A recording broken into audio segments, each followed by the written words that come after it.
So this is a battle between coming as you are, and this is the type of guy I want, this is the type of baby I want, whatever it is. But you have to take me as I am. But I'm like, you're two strangers coming together. You're not born together, you're not brought up in the same house. It'll be so unfair of me to then come to this babe to be like, take me as I am. You know what I mean? And she's going through her stuff and the opposite way as well. And that's the reason why a lot of, especially when us men we're confused, is because we've been lied to as men. Hey guys, and welcome to the Men's Forum. Your guide to being a better man. Here we talk about everything to do with dealing with the nuances of life as a man. This is your safe space to finding solutions to any problem you could be facing as a man. We're your hosts, Rajveer and Shalin. And today we have an exciting guest called Kim Thiru, aka Prince of Africa. He's a MC, he's an actor, he's a mental health advocate, and he's a creative mind. And today he's going to be talking about expressing yourself as a man, expressing your emotions, and being self-aware to maneuver this beautiful life that we live. This is a super exciting episode. So without further ado, let's get into it. Welcome, Kim, to the Men's Forum podcast. Thank you, finally. Yeah, finally. Thanks for coming, man. Super excited to have you. Thanks, bro. Like, I've been a fan. Thanks. I appreciate it. Is it Rajveer Soin or Adventure Singh? Adventure Singh. Adventure That's Singh. the one. That's the one. I think like from your content, you actually introduced me to a lot without you knowing, like a lot of locations. Okay. In my like where like my family's from. Yeah. Like from Nakuru. That's not my family's from Nyeri though. So you've done a couple of places in Nyeri. I remember you did, but the one that caught me the most was Coastal. And then when you did, what's the one with the waterfall? Shimba? Was it? Was she? Not Shimba. The really tall waterfall. Yeah, I can't remember. I don't know why, but it was a Is while that near back. Hururu? Nyahururu, Yes, that's the one. That's the one. That's yeah. the one that I went literally the weekend after you posted Really it. solid, man. Yeah, and then but- it's so funny. Like you walked in through the door. He was telling me about you, and I'm like, okay, fine. What are we talking about? Yeah. And then I see you, and I'm like, I know this guy. so that's super cool, man. Nairobi is a bedsitter, bro. Yeah. True. It's a bedsitter. Those ones in the pipeline. Right? Yeah, 100%. Yeah. Be careful who you sleep with. Or who you have your drinks with. True that. It's True called what? that. It's But called- I'm really look, you guys. I'm really excited about this because it's so rare to have people of different cultures coming together and discussing, like, especially mental health. And so I'm really, really excited to be here, guys. I'm really, really excited. Yeah, so we can just kick off, and Dope. you can start off by telling our crowd who you are, what So you do. many cameras. There's so many cameras. You can just tell us. This is going to be your that's the favorite one. one. Yeah, that's the one. No, you can just tell us. Like the conversation's here. That's right. So just in case, Kim Thiru Mungai, aka Prince of Africa, aka the ultimate sugar baby. Depending on where you know me from, with my Sugar Mommy Chronicles. I'm a marketing strategist. That's my full-time job. I'm also an actor, a voiceover artist. Once in a while, I dabble in the DJing. I model. My mom calls me an idiot. Yeah, but you sound more like a jack of all trades, man. I am, well enough, right? You should see, like, people really fight it. But most importantly, my favorite job in the world is being a father to an 8-year-old. That's the most fun job ever. That's beautiful. It's really dope. It's It's really amazing dope. you bring that up because our last podcast, we actually we had a guest who talked about fatherhood and it was so beautiful. Yeah, so I guess we'll use some of that to dive No into problem. that I'm story. here of for it. yours as I'm here well. for it. Yeah. Okay, cool. Yeah. And you're also into mental health. Yes, so I've been a mental health advocate for quite a while. Jeez, I think maybe from when I moved back to Kenya, 2011. So when I blew, I don't want to use the word blew up. You blew up. You blew up, bro. When I came into the acting scene, I realized that I had to use my voice and things that I have gone through to not just tell people about, especially men, about the next generation, like helping the next generation, about my mental health journey. And so it came by mistake, right? And so it wasn't something that I chose to. I just found myself talking about it a lot more, posting a lot more about mental health. And then someone was like, Kim, you're a mental health advocate. And I was like, dope. Title. That's right. Add it to my CV. Let's add it to my CV. LinkedIn profile. But yeah, so that's how I started. And weird enough, I've done a lot. I've done a couple of talks on the Mental Health Advocate. I've done a couple of podcasts speaking about it. In fact, most of my public speaking has been around mental health, which I love, and I'm here for it because I believe this type of forums and this type of conversations is where we help the next generation, or even in our own generation as well, to be able to speak about it. Men are known to not talk about their emotions. Yeah, it's tough. Yeah, because we suppress quite a lot. A lot. I think the one thing that I'm very blessed to have in my life is a very, not just friends, but like a circle of family. So growing up, I was always known as literal black sheep. So I'm the darkest in my family. I have a famous younger brother who blew up before I was, and is, an award-winning musician. But growing up, I was compared to a lot of like how my cousins, because I'm a creative. And so I was very in touch with my emotions from a very young age. And so it always felt like, from a single parenthood, it came off very like, oh, he's just an emotional guy, bro. Like, this guy, why is Kim always crying? You know what I mean? And then when I got into therapy, when I grew older and then got into therapy, is when I was like, actually, I'm not the problem. You know what I mean? Like, those guys are the problem. How old were you when you got into therapy? Unofficially, I think I was like, maybe 17. I was in Braeburn, and I used to go through that emo. That time when Linkin Park. Rock music was that thing, right? You have the look. You still have I the still do, yeah. Evanescence. I still listen to the album Evanescence. Oof. No, just like slitting wrists. Pause. But like, yeah, I remember just going through a really weird phase when I was in A levels, and like I literally used to cut my wrists, the whole works, and it's going to sound very wrong, but I took psychology as one of my electives for A levels, and only purely because the teacher was hot. No, Clearly that didn't work out. It had nothing to do with my psychology, but she was really hot. And I used to fail on purpose because I just used to get like, and so unofficially that's when it started. And she'd be like, Kim, you're the like you'd get during exams, like proper exams, I get A, but between the term, failing. Because you're too busy staring at At her. But also, one thing she called me out on, which is something I loved, she was like, Kim, you're doing this for attention. Where is that from? And I was just like, I don't know. I'm just trying to get on you, bro. Like, and I was shy. I was so shy. Like, I'm 36 now. I came into me when I turned 31. Right? So I was such a shy boy. Yeah, so it was a journey. So that's where you blew up at 31? Weird enough, yeah. Actually, yeah. That's when I did my first proper Kenyan show, and that's what actually put me on the map. And Prince of Africa was born properly, like in the Kenyan scene. Okay. Yeah. What actually led to that first like therapy session? Was it the whole feelings at the back of your mind that? Yeah. So the black sheep? Yeah, that's a good question. So so that part was telling me like you're looking for attention. There's something, and I really did the most. I used to have yellow hair, bro. Like I did the most. I used to color my hair. Like I was really looking for attention. I'm a tall, skinny black guy in a school in Braeburn College. Yeah. So And then that time it was quite more of. It mix. wasn't as multicultural, was No, it? it was. It was so multicultural. Like you had foreigners, in fact, that's why I learned how to appreciate people of different sexes, right? Whether you are gay or straight, I learned that there. And so like one of my closest friends is gay, so it made life easy for me. So when I did that whole thing with my psychology teacher, and then I moved to Australia. I lived in Australia for 5 years right after that. That was a dramatic 5 years. Oh my God.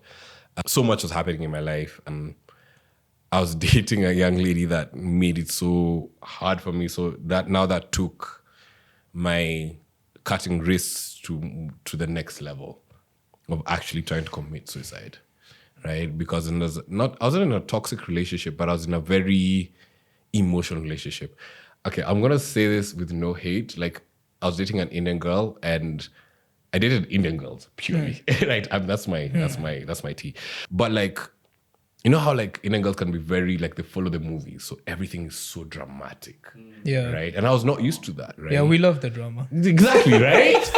In fact, actually, my You can best see the friend. drama in my stocks. Same, bro. Same, bro. You know what I mean? And so even that's how I met one of my best friends. He's called Ruchir. Oh, yes. you know, Ruchir yeah, Bhatt, yes. yeah, he's my best friend. Like in fact, I'll tell you a funny story about like how I knew. So it was so bad, right? My depression was so bad, and I used to go. How I met him, we're in the same uni, but he used to work at a liquor store.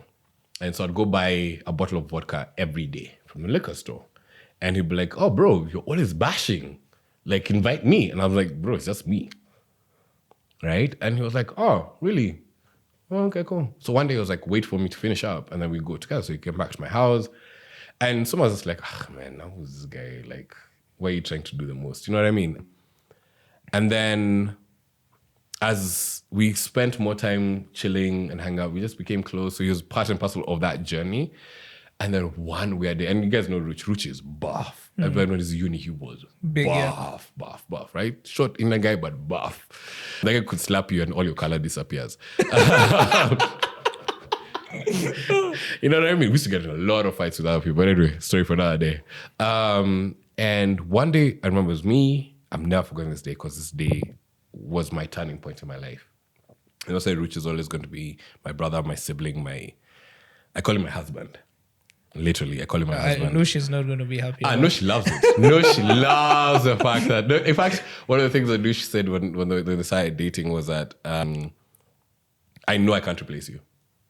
Like, nice. I know I can't replace you. No, And they're two beautiful people. and Nush is a great human. Like, there's nobody else I'd have for that man outside me. You know what I mean? But anyway, so we're walking down the street in Perth. And we've just finished one club, and I think the alcohol has checked in. So I'm like, fuck it, let me be emotional. And I tried committing suicide 2 days before.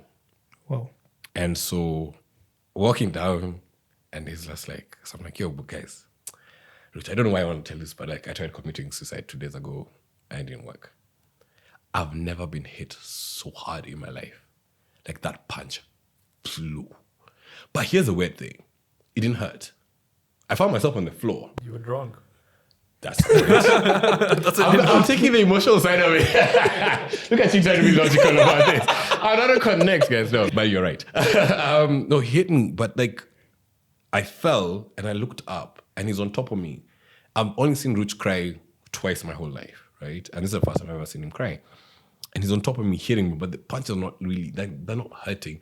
And it feels as if like he was pulling, but not, like, you know, it wasn't, there was something different about Ruch this moment. And it's like, you know, you're my best friend, bro. Like, you're my brother. Why would you do that to me?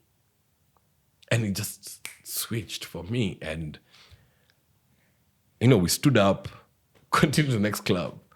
But from that day, I knew, because that's the first time anybody had accepted me for who I am. Right? We're talking about like 2009 period, right? And we've been best friends since then. Wow. Right? And he's been there through my dark times. He was my best man at my ex's wedding, you know, like when I was married before. I've been there for him. Like that, he could call me today and like we'd be in the middle of it, so like, I'll go. But we also can go 2 months without talking. You know what I mean? And there's no, I appreciate, but it also taught me that I'm loved. But you know, my mom has this saying, who's also my mentor. She has this saying that sometimes family is not blood. And sometimes blood is not family.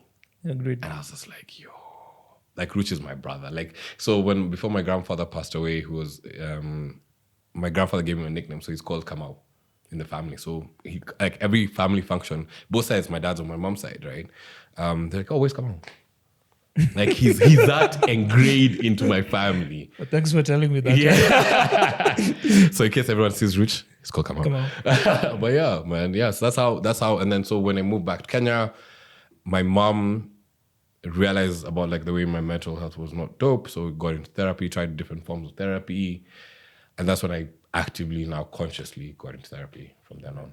Was that at like the point were you broken up with that girl at the time, or you were still in the relationship? So in Australia, yeah, I was still with her, and then right after, I didn't like we broke up maybe 2 years before I came back and moved back to No, Canada. I mean like this moment the that you moment had with with Roach. It was during right Okay. in the middle of it. Yeah. Okay. Yeah. So in the heat of everything, you Yeah, just like, yeah, dude, I yeah, need yeah. to kill myself. Yeah. And where were those thoughts like sort of coming from?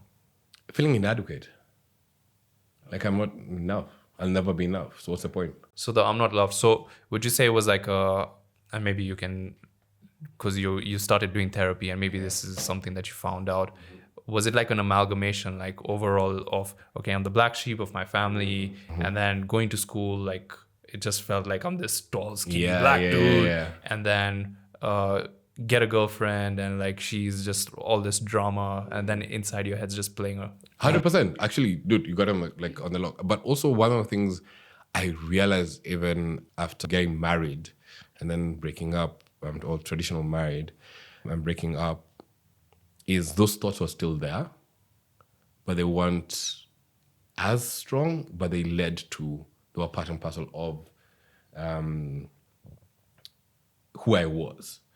And so they may have been dealt with as I was growing and, dealing with everything that I was going through, but they were still there. And that's why I say when I was 31 is when I realized, I was like, dude, this is not you. You're not it. So you need to be chill. You need to like learn how to get over this. And that's when it really dawned on me. And how long did it take you to come back to you in terms of the period of therapy? That's a good question. I think I'm learning me still. Okay. And I'll tell you why I say that. Every year, literally, I figure out something new about myself and I let go of so many things. So one of the journeys that I'm really, really happy about is discovering new things about myself, but also being like, okay, wait, I'm actually done with that shit. Like, that was, yeah, fine. I went through what I did, but like, that's it. I'm dope. Have you ever, like, think about it this way. You know when you buy a car, stock, no upgrades, blah, blah, right? And you're like, cool, it's a dope car. Like, it's getting me to XYZ. But then now you realize, hey, my thing's a guzzler, right? So you either be like, okay, I can either upgrade it. Oh, sorry. I'll either upgrade it or let me add something to it. I'm not liking the speed. I'm more like how it's moving. So let me add something. Let me add a turbo, right? And then you put a turbo in and then you realize, wait, this turbo is guzzling more. Then you're like, let me remove the turbo, let me put something else in. So you put an ECU, you put something else, and then you figure out what really works for this car. Or get rid of the whole fucking car and start again. Right? But the only way you can do that is like if you keep testing, experimenting, moving, right? And there's no other way, and that's what therapy is, right? And sometimes therapy is not the direct, I'm going to a therapist. And that's where therapy can be with your friends, therapy can be with your loved ones, it can be any form, can be even in a relationship of some sort. It can be a friendship where you're like, I find a friend and then they teach me a lesson, I'm like, ooh, I don't like this guy. I don't like what he's doing for me. You know what I mean? So that's the trick is understanding that I consider myself a self-aware man, and the trick is where knowing that I'm never gonna stop learning. I'm always gonna be evolving. I have a tattoo on my elbow, and it's dark, so I don't think you'll be able to see that much. Like I don't think the camera will be seeing. So it's a cocoon, and then opens up into a half butterfly. Nice. Right? So I got this in 2019. I got nominated for the biggest Actors Awards, right? First time acting in Kenya ever, and I got nominated on my first ever try, right? And my mom gave me this concept, and we're talking about like how it's so weird a caterpillar doesn't know what it's going to be. Right? Think about it. But before a caterpillar becomes a butterfly, it becomes this gooey thing, hence a cocoon, right? And so in life, you're always evolving. And so for me, the reason why it's only a half butterfly is because I know at least I've got the basics of who I am. I'm tall, dark, handsome motherfucker. You know, dad is, girl dad, gentleman, focused, always going to be a nice guy. but I'm always going to be changing and always going to be moving. So that's why it's always a half, because this will never. It never leaves you. Exactly. Yeah. I think that's really cool, and it's super important for everyone to realize that, and men especially.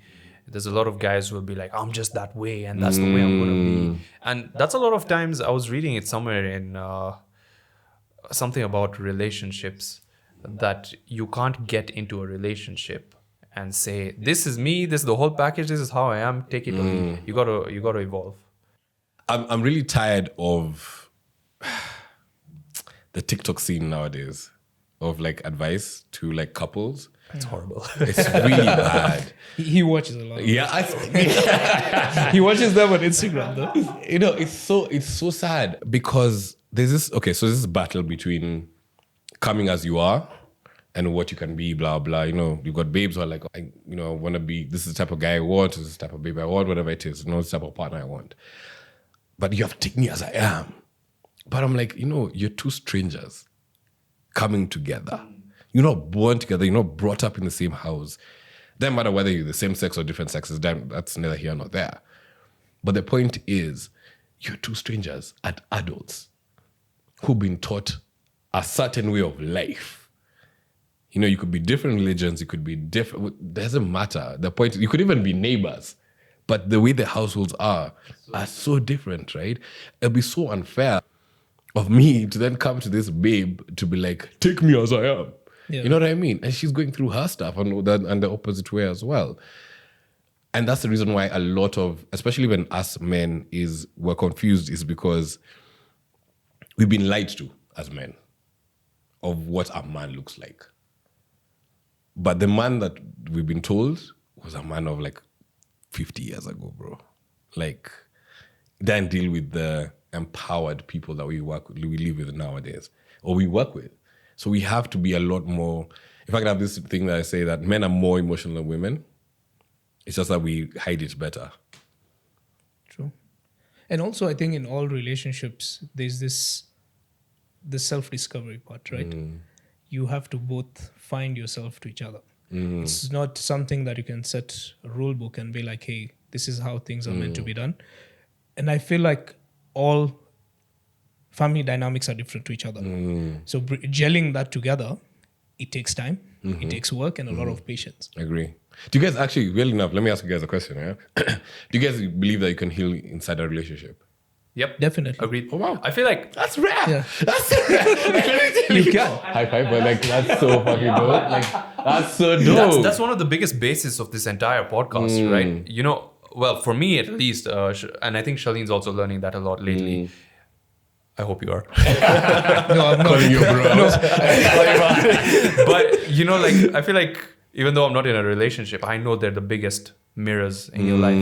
Like it's just soundboarding. Yeah, 100%. Yeah. And you need to be so self-aware. That's one of the words that you missed out, but you also need to be very self-aware. I feel like just, sorry, to that point, what is your definition of self-aware? Because I feel like not a lot of people understand what self-aware is. Self-awareness? Yeah. You could be brought up in a certain way, right? But is that way really correct?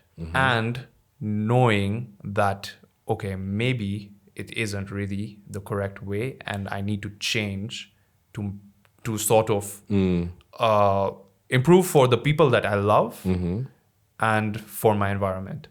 What's yours? What's your I version? think mine's more of my subconscious level, and when I'm in that present moment, am I really doing the right thing? That is me in terms of being self-aware of, am I, when we're having this conversation, am I about to say the right thing or the wrong thing? Am I going to hurt you? Am I not? Or are my actions valid, or they're going to turn into, or it will blow up, right? Okay. That's interesting, because I have a different thought process. I believe that self-awareness is being able to deal with other people's emotions.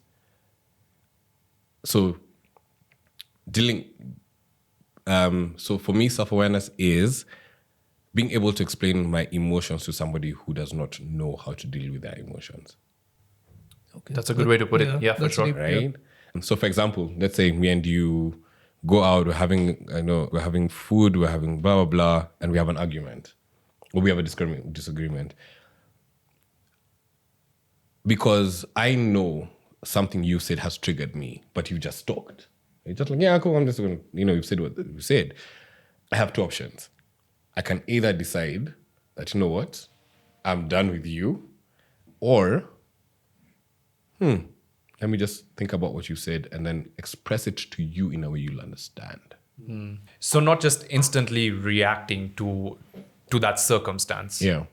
Do you know why I say that? Because self-awareness is not just about you as a person. It's about being able to express yourself to others. Because again, it goes back to the thing we were talking about, like TikTok guys. And that's why I don't like them that much, because Projection there. oh my God, thank you, you. yeah. Oh my God, no, you have to understand. I'm like, no, bro, it's you. It's a you problem. You're projecting your issues, right? And sadly, I realized that in my previous marriage, I did that a lot, very, very heavily. I projected my insecurities in the marriage. I projected my lack of awareness in that, and explains why it didn't work out. You know what I mean? But I have the best co-parent in the world, man. I have the most amazing co-parent in the world. I'm the most amazing mom of my child. I'm very blessed to have her. Yeah. Also, And being just sorry. Yes, okay, go ahead. This is the relationship between us. That a lot of people are like, we love the men's forum because of you two. You do this. so So with us, if he's spoken, then it will be at the back of our mind. This guy will go next. Being self-aware is also being mindful about Others, others. We spoke about the 5-second shoe game in one of our podcasts. But in any situation, put yourself in their shoes for 5 seconds. I love that. I think that's such a dope. Yeah, that's so dope, bro. Guys, that's so dope. That's so And we it use helps. that. We use that on each other quite a lot. Yeah. So now I am your second wife. Hell yeah. I'm here for I it. speak to him more than I speak to my wife, and I tell him, boss, this There are is so many, our group chats. First of all, our group chat was meant for the men's forum. And then we have a private chat, which has turned into a group chat. And then he has another number, which I just randomly get messages from. So there's a lot of trigger points because again, you see, any relationship that you're in, now this is a working relationship, podcast relationship. Yeah. There's soundboarding there. 100%. There's a lot of reflection. There's a lot of triggering. But there's a lot of I know that when he gets triggered, he acts in this certain way. So I'm not going to react back. And I'm going to wait until he settles and then discuss. Yeah. Yeah. But also, just to take a few steps back, what you mentioned with your insecurities and stuff, being self-aware is knowing that I have those insecurities. 100%. Right? Because a lot of times these things subconsciously run your life and you're like, this is the way I am. Yeah. But then when you're self-aware, you're like, okay, I have this insecurity that when I was a kid, I was bullied a lot, and that's what makes me triggered when he says X, Y, Z, right? And then you don't react. Yeah. I totally agree with that because funny story. I was saying one of my best friends, so I went on a date the other day. It was a amazing young lady. And before I went on that date, before I met her, I've been saying of this type of babe I want to have in my life. Because I've been feeling very okay, so most people know me for putting out content for sugar mommy. So I've got a sugar mommy. I do what it is. And yes, I do have a sugar mommy. I see you. And so I remember telling one of my best friends that I feel like I would love to have a partner who showers me, call me her king. Right? And she's yeah, you're doing it because, you've got issues. I'm yeah, true. But what's wrong with wanting to feel like a king? Because I'm going to treat her like a queen. Does that mean that I'm not going to, if anything, I'm going to do that from the beginning. And I went on this date. And it was not meant to be an official date, but it became a date thing and just really vibes. And at the end of the night, we were talking. And she's I can't wait to treat you like a king. And I go, hold that thought once again. Please, record. Say that again. You know what I mean? Why I bring that up is sometimes we think of, especially as men, our insecurities as a what? Or something we would like to have as insecurity, right? So because I want my ego stroked. Is that really an insecurity?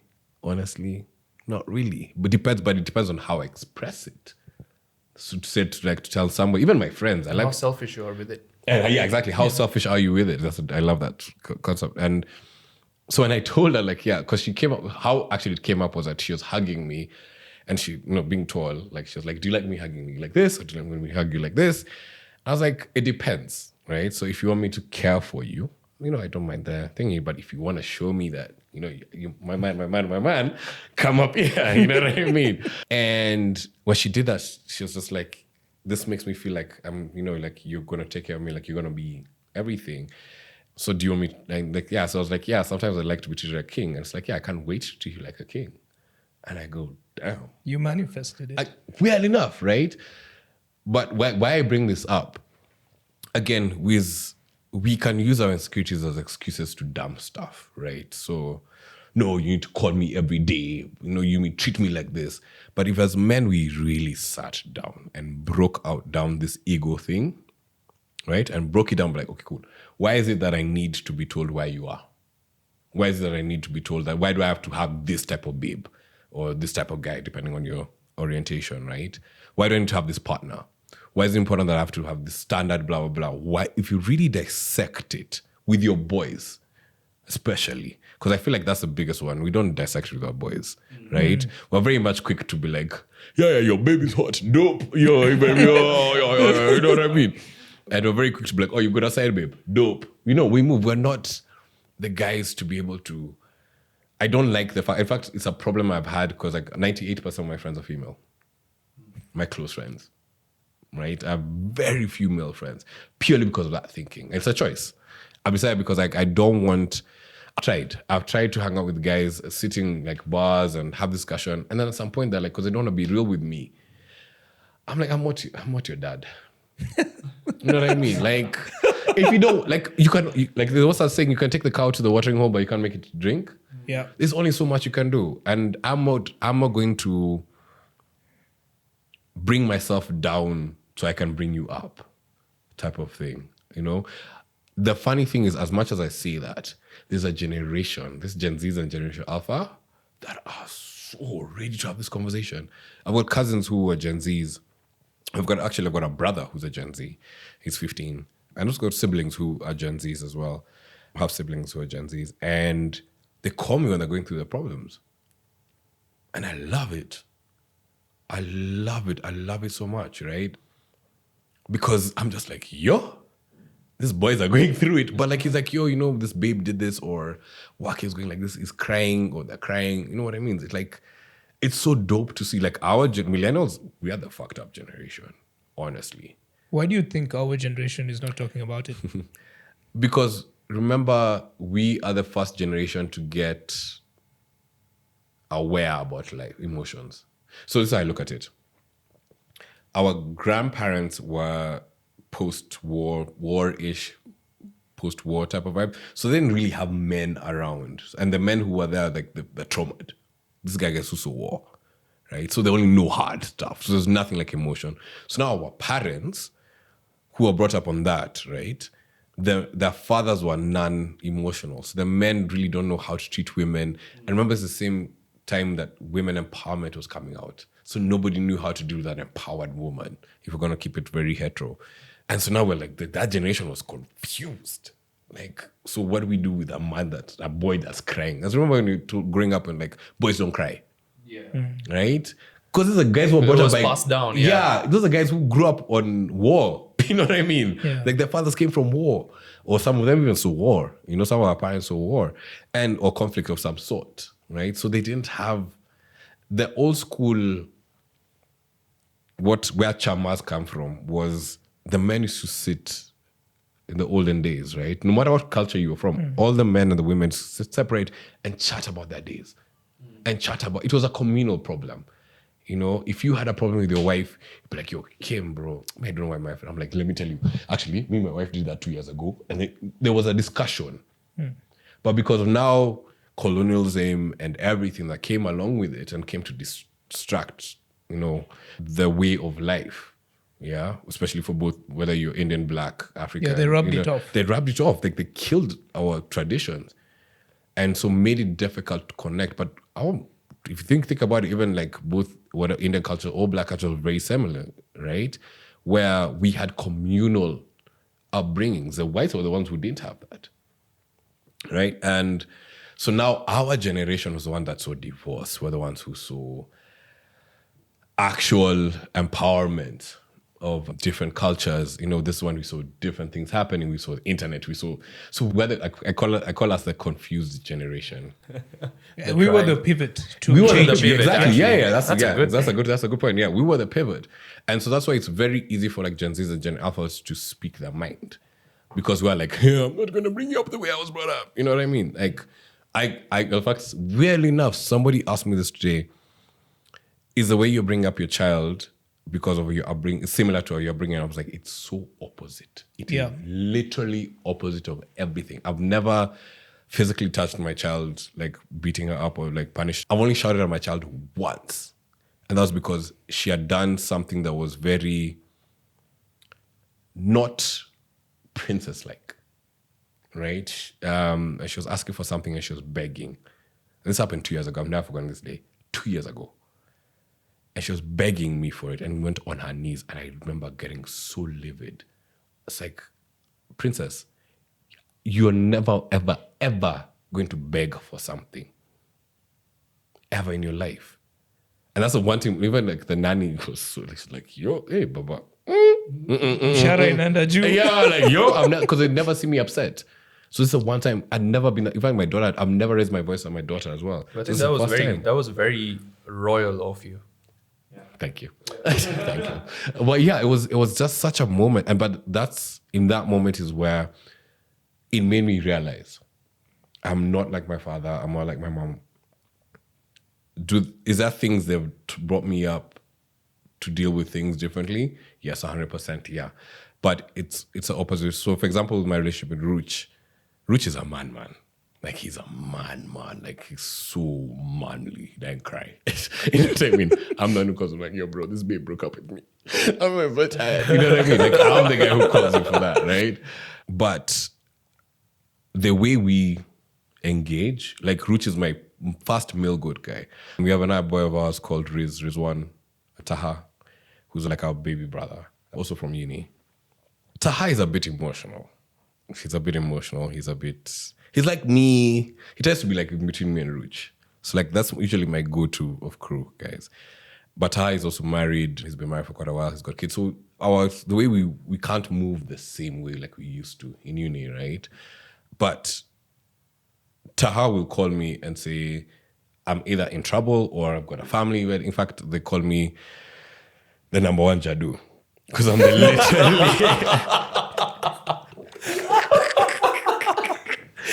Actually, I can't. They embrace it, huh? Yeah. No, you should I even have shirts. I have a shirt with the number one. Yeah, I'm the number one Jadu. I got it. In fact, I did it. I had it for Taha's wedding, his bachelor wedding, like before his wedding. I went. It was the funniest thing ever. Can you imagine? So, sidetracking this conversation just to make you guys up because I feel like we've been so emotional for like the past 10 minutes. So, when the introduction, when like the two families meet, man. So, this was over Skype to his now. This was like what 2012, if I'm not wrong. So his now wife used to live in the UK. So this is happening over Skype. So her family is now meeting his family over Skype. And we're doing that introduction, the first introduction thing. And then we've got me and Ruch at the end, right?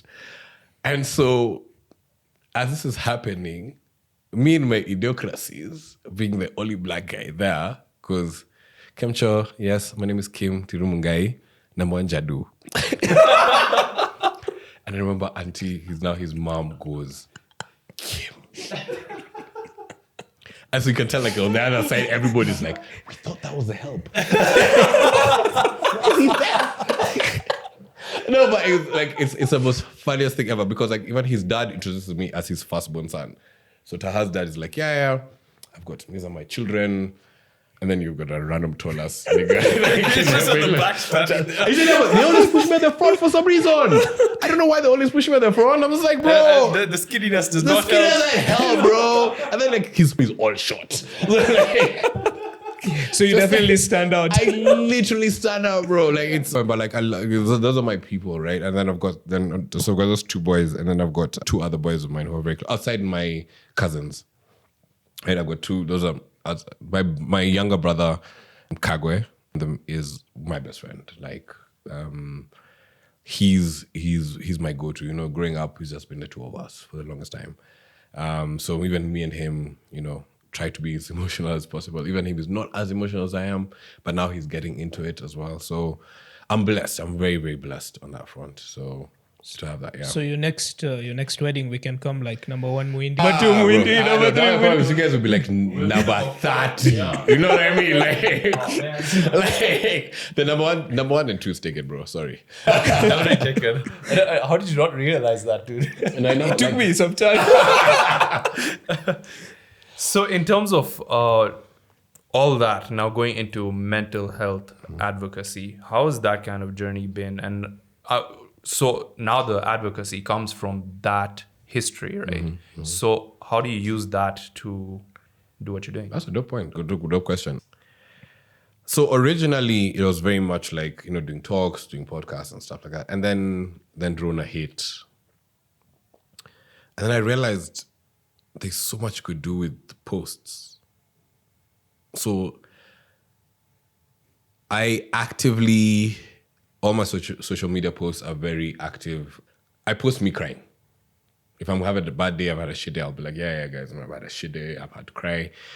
I posted me, you know, thinking about certain things, like making difficulty of like being a single dad, you know, the journey of it, because I don't have that many single dad friends.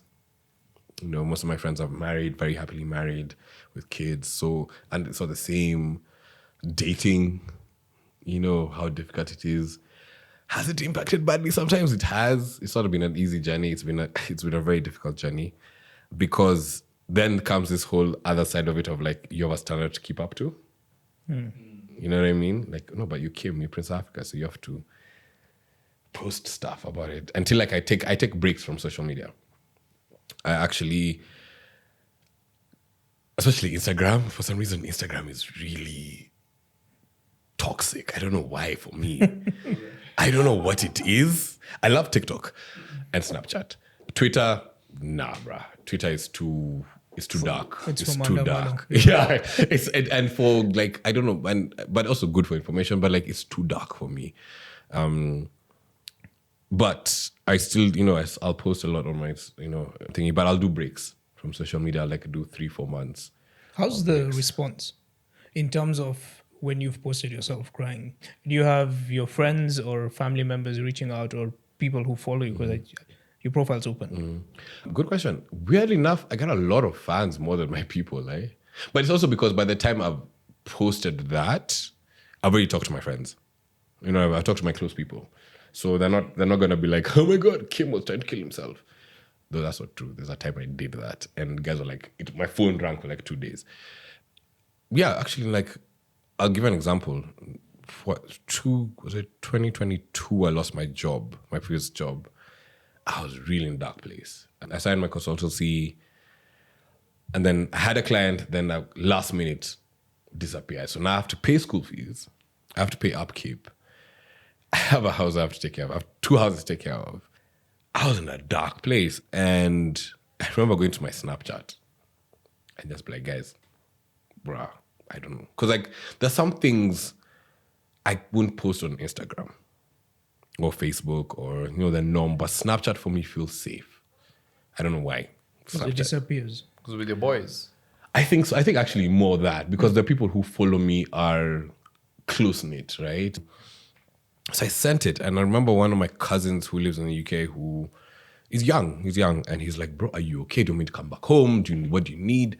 That caught me, and I was like, if this young man is feeling this type of way, then dope. I'm good. You know what I mean? Sometimes, you know, like, I think the one lie we give ourselves as human beings, not even just men, as human beings, is that we'll get to a level of like self-awareness and be like, I'm good. I'm so okay. Like, I'm fine. And then we don't allow the other triggers, because like that's the thing, hence the evolving. Yeah. There are different things that will trigger you as you keep moving. And so like even now, if like I'm really going through a bad time, I like in the shower, just Usher style, just you know what I mean? But this world really lacks empathy in terms of why asked the response. There are not many people who think in terms of like, hey, he really might be going through something, and that is what we want to break. Like if someone's That's genuinely interesting. saying, Yeah. But so weirdly enough, I've been like my followers have been so great. I've never had a follower be like, hey, show us you killing yourself. You know what I mean? You know what I mean? That would suck. You know what I mean, right? You know, like how when guys, and which I feel sad for, you know, like when people post, especially for like people who are in the public. Oh my God. Like again, having somebody in the public scene, I read people talk about my younger brother really badly. And I take it personally. Like until I stopped looking at his like comments on his videos or when he posts something. Remind me of my sister. Yeah, right? So you feel some type of way. Because people have this entitlement on social media on a person who's a public figure, right? It's dumb. It's really dumb. But anyway, so I've been very blessed to have followers that even like when I walk on the street, like there's a day, I think I was shopping in Nakuru. You know when you're never that's where the bull thing Buffalo Mall. Sorry, yeah. And I was shopping there when we were going to a camping site, and some random babe stopped me. It's like, hey, you're Kim, right? I'm like, yeah, hi, how are you? So now, usually, sometimes I don't know whether you're a fan or I've met you before because like my background, like I've done events, I've emceed events. So I don't know if you've met before. So sometimes I'm like, hi, how are you, girl? How have you been? You know what I mean? And she's like, oh, I'm such a fan. I'm like, cool. And she told me something very interesting. And she was like, look, thank you for doing what you do. And I go, what's that? Like, what do you mean? So now I don't know what, like, again, I don't know. And she goes, your posts. Like, even as a babe, I relate. I was just like, stop, girl. It's like, oh my God. You know what I mean? But like, those are the moments that make me feel like I've never gotten inbox or a comment where somebody's like, oh, you're doing this for the clout, or, you know, you're trash man. You know, I've had, okay. So the one moment that was bad for me was I was doing an interview on NTV. And we're talking about the creative scene and mental health, actually, and how men can't wear earrings, right? And so somebody wrote there and said, the Bible says that men piercings are wrong, right? It's not culturally right as Africans. And I said, have you not seen the Maasais? I'm sorry. That's a good comeback. Yeah, that's a really good comeback. Sorry? Have you know, in fact, because yes. I had blonde hair then, and it's like, oh, men are not meant to color their hair. Again, have you not seen the Maasais? They have red hair. You know what I mean? Again, it goes back to that point of like our culture has been really limited to to something a white man brought. You know what I mean? True. And so we've been brainwashed. Actually, that's the right word I was trying to use. And even hence the emotional side, because even our men. If you speak for like the Kikuyu tradition, the men discussed things. We came together, right? And so in fact, like me and you would be getting him a babe. yeah. You know what I mean? We'll be sitting and be like, yeah, okay, we know exactly the type of babe he needs. You know what I mean? And we'd get him the best babe. In fact, we'd be like, thanks, guys. Love you guys. You know what I mean? And That's the case. Are you kind of offering? Because hey, I'm here for you, my brother. I'm game. I'm here for you. I'm here for you. I have a date to go to after. Look, this. I'm married and you've got a sugar mommy, so it's on him. That's all on him, right? Yeah, but like that's the thing, bro. And so like, and this is why you know it was very easy for me to say yes to come up to you guys, because like the more we do this, the more we have this open conversation. And then, okay, look, I just want to put this out there. There are a lot of men's podcasts that speak about mental health that becomes about them, right? And I hate that. I really hate that. I always say that I don't have the what's the one? I don't have the roadmap to fixing yourself, but we can chat. Everything that we're discussing here is between us three, where we're giving our stories or at least in this case, my story, and your bromance. Yes. But it doesn't mean like what we say here is law. You know what I mean? Like, just because I did it my way doesn't mean that you guys have to follow the same thing. But we have similar, the basis has to be same. Because there's a reason why our fingerprints are all different, which means the way we deal with emotions is also very different. Our emotions are very unique to us. The way we, perception is very unique to you. We can all see this painting, but 3 different views. True. So it's the same way, like, we need to, the only thing I'll say is, as not just even men, just as human beings, is learn to see the other person's perspective, not for your benefit, but also to express yourself to that person better. That's actually very beautiful. Thanks. Thanks. Quoted by Prince of Africa. Follow me. Follow him. Let me ask you, how do you keep positive all the time? Because your stories are super positive. Your stories are always empowering, motivating. How's your mindset? Stop, every bro. morning, Stop. How do you wake up? I know it's shit. I've had a shit day today. I've really had a shit day. My boy Taha was I found out today, my boy was in surgery. I've had a shit day. I had a meeting in the morning that didn't go to plan. I've had a shit day. I've really had a shit day, guys. Like, honestly. There's a thing called toxic positivity. I'm not a fan of it. I used to be a very big fan of it, but I'm not a fan of it. It's why, like, no, everything's going to be bright. It's going to be a great day. You have to see the positive in everything. But, look, the honest truth is, you can have a shit day but still be happy. You know what I mean? But also, like, your surrounding is everything. Like, who you surround. Like, you guys, like, you welcomed me so nicely. Like, how am I going to be downer after that? You know what I mean? Like, I had a shit day. Of course, I was not going to cancel. That's the number one thing I was not going to cancel. But when you called and remember you're telling me about the riots and everything that was happening in Westlands, right? Well enough, that route was empty. I saw that as a sign. I was like, no. You've had a shit day, but let me come. Right? But when you guys welcomed me in, it was, bro, what's up? You know what I mean? Like, and so sometimes we have to also understand as human beings that just because you've had a shit day doesn't mean you're going to have a shit end to your day. I love that. Yeah. You know what I mean? I was told my boy is okay, he's fine, he's safe, he's proper. However, they've gotten, like, they're going to tell you there's so many layers to this day. There's been bad news throughout the whole day. But my boy is safe. My boys are good. He's alive. He's dope. He's being discharged. He's okay. He's fine. Did it destabilize my day? Yes, it did. But I have 2 options. I can either, in this moment, I have to compartmentalize because I need to tell this story and hang out with you guys. But when I go home, I'm going to have a moment where I have all my personalities have a meeting. Right? And so we're like, emotional Kim, what's up? Bro, can I come out now? Right? And we'll chat and we'll discuss and we'll vibe. And then also, like, I've had my friends as well today who really talk. I was talking to Ruch as well, because Ruch is the one who told me about the story. And he's like, yeah, no, I'm good. We're good. Everything's going well. So it's about your surrounding as well. So, like, it's hard. It's hard to stay positive, but there's nothing wrong with staying positive. Not staying positive. There's nothing wrong. Like, there's nothing wrong with saying, yo, bro, I'm having a shit day. So another thing as I have with my both female and male friends is, especially my close ones, is we have a question that I always ask is, how's the day? Good. Can I offload? No. I'm very, like, I'm not in the space for it. No, not today, bro. I can't handle it.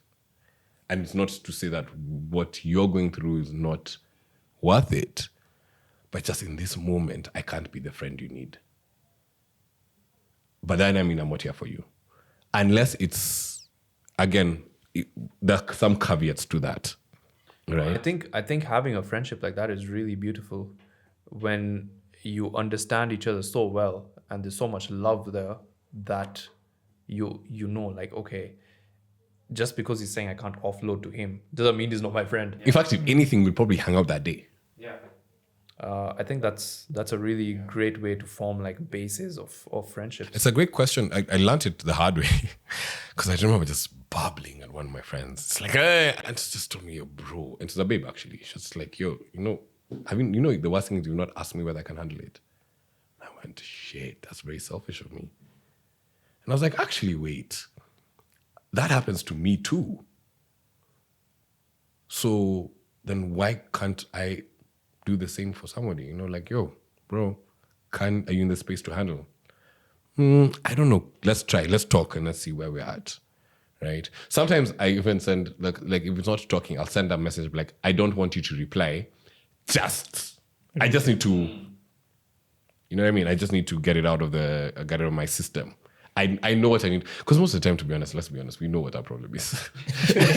You know how to solve it. You know how to solve it. But you just want to talk about it. You're a bitch. You want to just like be like, yeah, work is shit, blah, blah. But so I tend to, I've got friends of different stuff. So I've got friends for emotions. I've got friends for fun times. I've got friends for finance. I've got friends for, different needs that I have. And that way I know I'm not going to talk to you for this because I know you're not the guy to help me with this. You know what I mean? So I compartmentalize my friends. And also having several conversations about it brings that mutual understanding. 100%. But also, like, I break up with friends. Like, I have proper breakups. Yeah, recently I've had 2 breakups. No, you need to break up with friends. Like, honestly, break up with friends, male and female, it's a thing. It's growth. I feel it's growth. 100%. I agree.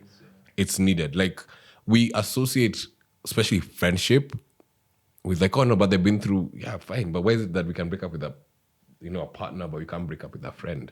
I'm a massive believer of break up with friends. I believe in value addition. True.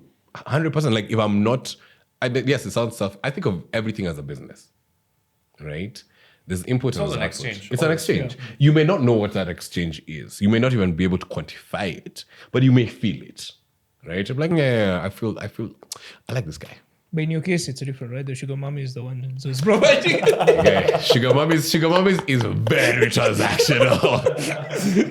Very transactional. But I do have a sugar mommy for emotions though. Oh. But like, no, she comes up to me and she's like, yo, Kim, I need to talk. Let me buy you dinner. Let me pay for your fuel. I'm like, say less. Let's go talk. But yeah, it's needed. It's needed. You need to going back to self-awareness. You need to compartmentalize who your people are. Even your family. There's family. Not. You don't need to talk to each one of your family members about everything that you're going through, especially your male families members. Yeah, it's a thing. It's a thing. Agreed. But I also think it's very amazing that you express your emotions, because the moment you don't, you bottle them up, and that's what drives you crazy. Actually, I'm glad that you say that, because I'll ask you guys, like, for you guys, like, for both of you, and especially with your bromance, what has been, for each one of you specifically, like, what has been your biggest lesson in expressing yourselves since you started this? You want to go first? I'll go first. Okay, so I like the way it's a stand-up, but like, yeah. this is what men's forums are about. Well, okay, so for me from the start, like, I kind of got onto the journey of like self-awareness after my last breakup. So I kind of, the way I express myself and everything has really changed after that, and it's been more mindful of the other person. So I very much like look at, is this the right time? Is this not the right time? Can I react? Can I not react? So in terms of communication, it's been pretty chill. Yeah, a bit better, for sure. Yeah. He sucks at communicating. Although I do suck at replying. But he's getting better. So yeah, I definitely seek to make adjustments where I can. Yeah, I won't blow up and be like, oh yeah, but no, this is the way I am, and blah. Yeah. So is that based off because of starting this, or is it because of no? It's based from the Okay, that makes sense. But through the men's forum, definitely. I mean, like, there's a lot of learning. Yeah, and then it helps to implement more and get 1% better every day. Yeah. With me, it's helped me, number one, with my purpose. I've always wanted to make a positive impact, especially within our community, starting with our friends and our family. I think I was selfish. I think I'm opening up more. Also, in terms of anger management, understanding life as a third person. I always saw me for me. Now I have someone who can correct me, and I can go back and self-reflect and be like, okay, this is where I fucked up. And also, I am straightforward, but my straightforwardness is very blunt that can hurt someone. So now I can tell him, hey, Rajbir, please take some time off. For example, I have seen that drastically Yeah. improve. Like it's been drastic. We've But been doing this for like what? Since May. 2 months now? Yeah. Since May. And that change has been freaking Really? drastic. That's Yeah, interesting. yeah, That's yeah. so dope. And my mental space is way better because we're having conversations constantly. And every time we're like, okay, we want to onboard this guest. What's your view? This is the approach I'm thinking. And then he'll say this approach. We're not mirroring each other, but everything's coming together and it's just blooming in a very nice way. Actually, my mom is a personal brand coach, and we're talking about this, how like she feels like she doesn't need therapy anymore because she actually does therapy via her personal branding without actually actively doing it, right? So she'll have like, she does groups and personal branding coach, right? But as she's doing the personal brand coach, she realizes some things that a client will say. I'm like, wait, that's me. You know what I mean? And I'm like, I need to change that about myself. And so like, I'm also, like, I totally love that for you because like, you may not, I think we consider the typical therapy of going to a therapist or like, you know what I mean? But we forget that this is therapy in its own right. Yeah, it is. You know what I mean? Right? Like it literally is. We did a story time of us, and that's the first time probably I've spoken about me killing myself, and even my family doesn't know about it. And now it's behind the camera, and he could unlock me, and no one else could. Like before, he's like, "Yeah, I tried killing myself. Yeah, it's not a big deal. Let's move on with life." But now I understand the deep-rooted issues that were there for me to lead there, and why I stopped, and this is why it happened. I had to be here today behind the mic so we can have these conversations and help many men out there. 100%. I like that for you guys, man. I'm here for it, man. This is so dope. Yeah, guys. This is dope. I like this. Well, dude, thank you so much for coming onto the podcast. This has been such an enlightening conversation. And I'm sure for our men, like for me, the biggest takeaway is express yourself And being 100%. self-aware. and be self-aware. Yeah. I think for me, my takeaway is you can just be you with the right people, because like that's literally what you two have been able for each other, right? And yo, that's dope, man. And That's breaking so the dope. stigma. And breaking the stigma as well. Yeah, like that's so dope. But like this, you guys have something.